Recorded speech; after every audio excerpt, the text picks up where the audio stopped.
রাজধানীর মিরপুরে এক হৃদয়বিদারক ঘটনা নাড়িয়ে দিয়েছে স্থানীয় বাসিন্দাদের।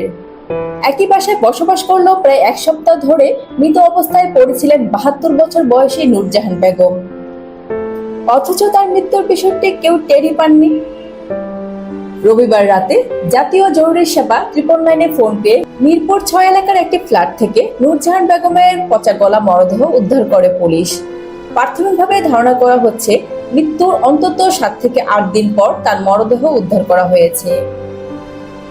পুলিশ জানিয়েছে নূরজাহান বেগম তার মেয়ের বাসায় থাকতেন। একই ফ্ল্যাটে আলাদা একটি কক্ষে বসবাস করতেন তিনি। তবে কিভাবে এবং কখন মৃত্যু হয়েছে সে বিষয়ে স্পষ্ট কোনো তথ্য দিতে পারেনি তার মেয়ে। বিষয়টি তদন্তকারীদের কাছে রহস্যজনক মনে হচ্ছে। স্থানীয় সূত্র জানায়, নূরজাহান বেগমের ৩ ছেলে সমাজে প্রতিষ্ঠিত।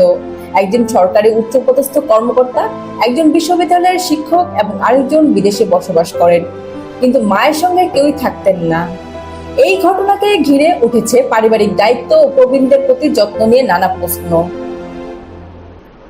বিশেষজ্ঞদের মতে, নগর জীবনের ব্যস্ততা ও পারিবারিক বিচ্ছিন্নতা অনেক প্রবীণ মানুষকে নিঃসঙ্গ ও ঝুঁকিপূর্ণ অবস্থায় ফেলে দিচ্ছে। নিয়মিত খোঁজখবর ও মানসিক সহায়তার অভাব কখনো কখনো এমন মর্মান্তিক পরিণতি ডেকে আনতে পারে।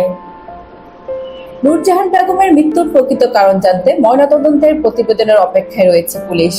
তবে এই ঘটনা আবারও মনে করিয়ে দিল, পরিবারের সবচেয়ে বয়স্ক সদস্যদের পাশে থাকা শুধু দায়িত্ব নয়, এটি মানবিকতারও দাবি।